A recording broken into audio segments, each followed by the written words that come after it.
Good morning, students. Today, we will start the topic potential energy of an electric dipole and the conditions of stable and unstable equilibrium. Right?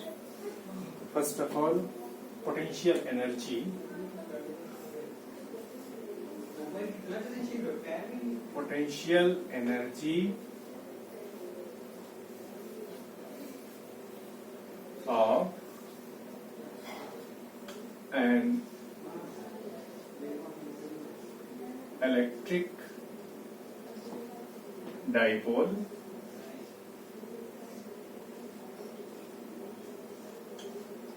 placed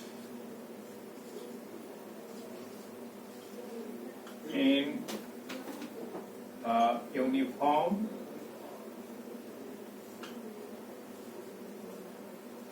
electric field.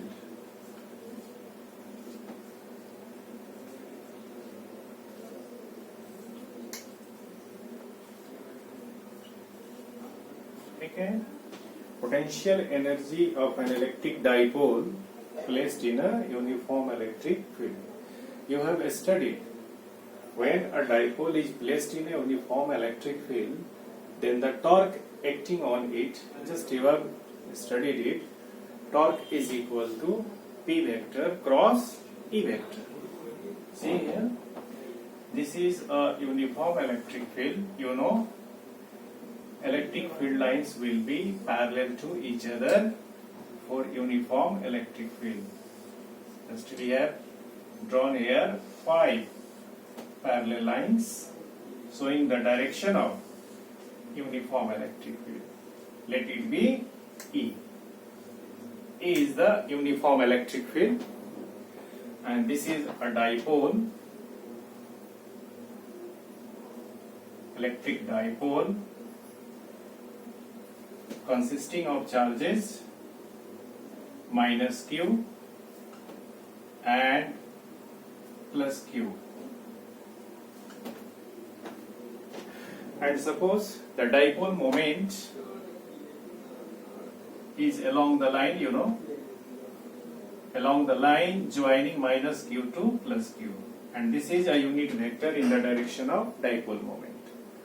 Then this dipole moment, or you can see the axis of the dipole, is inclined at some angle theta with the direction of electric field, right? Then you know the force acting on the charge plus Q will be along the direction of electric field, that is, you write it QE, and the force acting on the charge minus Q, that is minus QE. And these two equal and opposite forces, see the direction of the forces acting on the charge plus Q and minus Q are equal, their magnitude QE each, and direction they are opposite. Right, it is as shown in the diagram. The direction of QE is along the direction of electric field, and the direction of minus QE is in opposite direction of electric field. And see here, these two lines showing the forces QE and minus QE have different lines of action. First of all, their magnitude are equal, right? Direction opposite, and the line of action of the forces, they are different. Therefore, these two forces will form a couple, right? It is, and the torque is given by, you know, you have already studied the torque, that is equal to P vector cross E vector. This is the torque acting on the dipole in the uniform electric field E. Now the magnitude of this torque is given by tau is equal to P E sin theta. You know it? A cross B is equal to AB sin theta. Then P cross E is equal to PE sin theta. Right? It is. See here, the direction of this torque. What will be the direction? The direction of this torque, will be, you can see, it has tendency to rotate the dipole in clockwise direction. Right? It is clockwise direction. Therefore, just in rotating the dipole in opposite direction of this torque, we have to do some work. ठीक है ना? अगर हम इस dipole को इस torque के against में अगर हम रोटेट करें तो क्या करना होगा? हमें वर्क करना पड़ेगा। और आप जानते हैं वर्क डन क्या होता है? Work done is equal to force into displacement, but that is in linear translational motion, right? Force आप जानते हैं work done W is equal to F force into displacement, you write it. Force into displacement. Or more accurately we write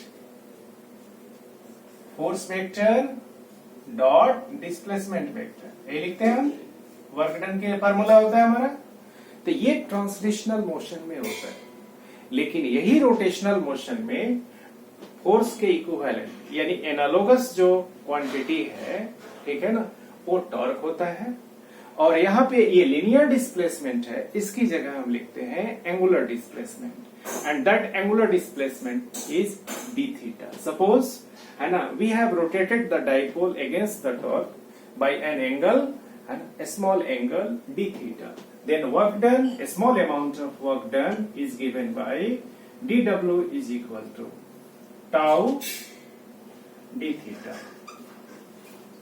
This is equal to tau की value हम put कर देंगे यहाँ पे p e sin theta and d theta. So this is the work done, a small amount of work done in rotating the dipole through a small angular displacement d theta, right? Then the total work done and in rotating the dipole from theta 1 to theta 2 is obtained by integrating this expression, right? Then the total work done we write dw का integration हो जाएगा, इसका integration w, और फिर PE sine theta को हम integrate कर देंगे, पीई बाहर आ जाएगा और साइन थीटा डी थीटा, इसका इंटीग्रेशन हम कर देंगे थीटा 1 से theta 2। This is the work done in rotating the dipole through या from angle theta 1 to theta 2 in the electric field against the torque, right? It is. This is the work done in rotating the dipole from orientation theta 1 to orientation theta 2 in the electric field against the torque, right? It is. इस torque के against में हम rotate कर रहे हैं dipole को, ठीक है ना? सपोज करो इसका इनिशियल जो ओरिएंटेशन है या इलेक्ट्रिक फील्ड के साथ जो एंगल है वो थीटा 1 है, और कहां पे ले जाकर के रोटेट करके ऐसे हम रोटेट किया, रोटेट करके थीटा 2 तक हम उसको रख देते हैं। तो यही हम थीटा 1 से थीटा 2 इसको हमने इंटीग्रेट किया। तो आप जानते हैं साइन थीटा का इंटीग्रेशन क्या होता है? Minus cos theta. तो हम लिखेंगे that is equal to PE, we write here, and sine theta का इंटीग्रेशन हो गया माइनस कॉस थीटा, और हमारा हो जाएगा इंटीग्रेशन का लिमिट थीटा 1 से theta 2। This is equal to, इस माइनस को मैं आगे कर देता हूं, माइनस पीई, तो यहां सिंपल बच गया कॉस थीटा। एक बार हम क्या करेंगे, जो हमारा थीटा वेरिएबल है, जहां से हम थीटा 1 से थीटा 2 रोटेट कर रहे हैं, मतलब थीटा वेरिएबल है, तो एक बार हम क्या करेंगे, इस वेरिएबल की जगह अपर लिमिट रखेंगे, फिर माइनस करते हैं, फिर इस वेरिएबल की जगह ओनली कॉस नहीं चेंज होगा, सिर्फ थीटा चेंज करना। तो ये हो जाएगा आपका cos theta 2 minus cos theta 1, ठीक है। तो ये हो गया, this is the work done. And यही वर्क डन क्या होगा, उस डाइपोल में पोटेंशियल एनर्जी के रूप में स्टोर हो जाएगा। तो हम लिखते हैं the potential energy of the dipole, यानी जब you this work done becomes equal to potential energy and this becomes equal to minus PE, और यहां लिखेंगे cos theta 2 minus cos theta 1। इसको और भी चेंज कर सकते हो, यहाँ पे माइनस साइन यहां से ले लो कॉमन, तो ये प्लस हो जाएगा PE और ये हो जाएगा cos theta 1 minus cos theta 2। ठीक है ना, तो हम ये लिख सकते हैं। अब नेक्स्ट जो है ये पोटेंशियल एनर्जी हो गई। अब हम कुछ केसेस देखते हैं। अगर सपोज करो if suppose if theta 1 that is equal to, अगर हम इसको मान ले 90 डिग्री एंड थीटा 2 को अगर हम मान लें that is equal to theta, then हमारा एक्सप्रेशन जो है पोटेंशियल एनर्जी का या वर्क डन का ये हो जाएगा U becomes equal to the minus PE, और हम cos थीटा 2 की जगह cos थीटा लिखेंगे माइनस cos थीटा 1 तो cos 90 degree, and you know the value of cos 90 degree that is equal to 0, therefore you will get PE cos theta. ठीक है ना, ये सिंपल हो जाएगा हमारा। अगर हमने मान लिया है ना कि थीटा 1 इनिशियली जो है ये कितना है 90 डिग्री पे है, और 90 डिग्री से हमने क्या किया, थीटा 2 पहुंचा दिया थीटा पे, तो ये वैल्यू आ रही। इसको हम लिख सकते हैं, इस तरह से लिखते हैं, इट कैन बी एक्सप्रेस। अगर हम वेक्टर हमारा P है तो P vector dot E vector, ठीक है ना, तो P vector dot E vector, यानी डाइपोल मोमेंट और इलेक्ट्रिक फील्ड का डॉट प्रोडक्ट, उसके साथ निगेटिव साइन हमने ले लिया, तो ये पोटेंशियल एनर्जी। तो देखो हमने स्टार्ट कहां से किया था, P क्रॉस E से, और हमारा रिजल्ट आया minus P dot E, and this is the potential energy. ठीक है, तो ये एक स्पेशल केस हो गया। अब हम नेक्स्ट केसेस देखते हैं। अब हमारा नेक्स्ट केस क्या हो सकता है, case first.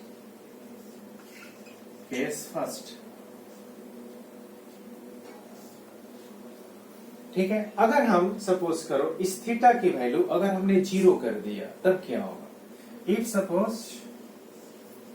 Theta is equal to 0 degree, then we write potential energy becomes equal to cos 0 की वैल्यू आप जानते हैं, है ना, cos 0 इक्वल टू 1, तो ये क्या हो जाएगा माइनस PE इंटू 1, यानी minus PE, this is the potential energy and this value is minimum. ये हमारा मिनिमम होगा, ये value 0 is not minimum, negative is negative. ठीक है ना, तो ये वैल्यू हमारी मिनिमम हो गई। तो जब याद रखे रहिएगा, अगर किसी सिस्टम का पोटेंशियल एनर्जी मिनिमम हो तो उसे हम कहते हैं स्टेबल पोजीशन, यानी ये कंडीशन हो गया कि आपको स्टेबल इक्विलिब्रियम का है, यानी डाइपोल जो है हमारा स्टेबल इक्विलिब्रियम में तब होता है जब इसका ओरिएंटेशन कैसा हो, इस तरह से हो, यानी नेगेटिव चार्ज लेफ्ट में, पॉजिटिव चार्ज है ना राइट में, और समझ में, और इलेक्ट्रिक फील्ड यानी डाइपोल मोमेंट इलेक्ट्रिक फील्ड, यानी डाइपोल मोमेंट और electric field if they are in the same direction, then the potential energy is minimum and the dipole will be in stable equilibrium। ठीक है, तो ये condition है stable equilibrium का। Once again listen it, what is the condition for a stable equilibrium of an electric dipole? Then you will say if the dipole is aligned with its dipole moment parallel to the direction of electric field, then it will be in stable equilibrium. Right, it is? Is it clear? Okay. Then second case. Second case is now. मैं इसे रब कर दिया मैंने. Now second case is case second. Case second. if suppose theta is equal to 180 degree, then see what will be the value of potential energy? U becomes equal to क्या है? U की value minus PE cos theta, तो हमने लिख दिया minus PE and cos, in place of theta we write 180 degree. This becomes equal to minus PE और cos 180 की value -1 multiply करेंगे तो +1 यानी PE. ठीक, तो this is value, this is the maximum value potential energy की, ये maximum value है, इससे ज्यादा नहीं हो सकती. ठीक है ना? तो मैक्सिमम वैल्यू आ गया. तो याद रखे रहिएगा कि अगर हमारा dipole, electric dipole electric field में इस तरह से अलाइंड है कि डाइपोल मोमेंट और इलेक्ट्रिक फील्ड एंटी पैरेलल है, means they are in opposite direction, then the dipole will be in, है ना, अनस्टेबल इक्विलिब्रियम. यानी आप सिंपल सी बात याद रखनी है कि अनस्टेबल इक्विलिब्रियम के लिए क्या होनी चाहिए? पोटेंशियल एनर्जी डाइपोल की, है ना, मैक्सिमम होनी चाहिए. ठीक है, राइट? तो आप समझ गए. तो अगर हमारा dipole electric field, dipole moment electric field के डायरेक्शन में है तो वो क्या होगा? स्टेबल इक्विलिब्रियम में होगा. अगर हमारा डाइपोल मोमेंट इलेक्ट्रिक फील्ड के अपोजिट डायरेक्शन में हो तब क्या होगा? वो अनस्टेबल इक्विलिब्रियम में होगा. Right it is, and this is all about it. ठीक है, वंस अगेन लिसन कि what is the potential energy of an electric dipole. ठीक है, तो पोटेंशियल एनर्जी इलेक्ट्रिक डाइपोल की हम कैसे करते हैं, है ना? क्यों पोटेंशियल एनर्जी? तो अगर हम किसी इलेक्ट्रिक डाइपोल को एक यूनिफॉर्म इलेक्ट्रिक फील्ड में हम रोटेट करते हैं against the torque acting on it, then whatever the energy stored in it will be electric potential energy. ठीक है, और ये आपको पोटेंशियल एनर्जी किसके इक्वल होती है? तो हम लिखते हैं minus P vector dot E vector, और सिंपल हम लिखेंगे माइनस पीई कॉस थीटा. ठीक है, एंड केस में हम जब जाते हैं, फर्स्ट केस है स्टेबल इक्विलिब्रियम का, when the dipole is said to be in stable equilibrium. तो when the dipole moment is parallel to the direction of electric field, then it will be in stable equilibrium. ठीक है, और ऐसे भी हम याद रख सकते हैं, if the potential energy of the dipole is minimum, it is said to be in stable equilibrium. Clear? Then for stable equilibrium what should be the angle between the dipole moment and the electric field? 0. Next case, second case, for an unstable equilibrium, the direction of dipole moment should be opposite to the direction of electric field. You can say the angle between them should be 180 degree. Or you can say if the potential energy of the dipole is maximum, it is said to be in unstable equilibrium. Clear? Yes. This is all.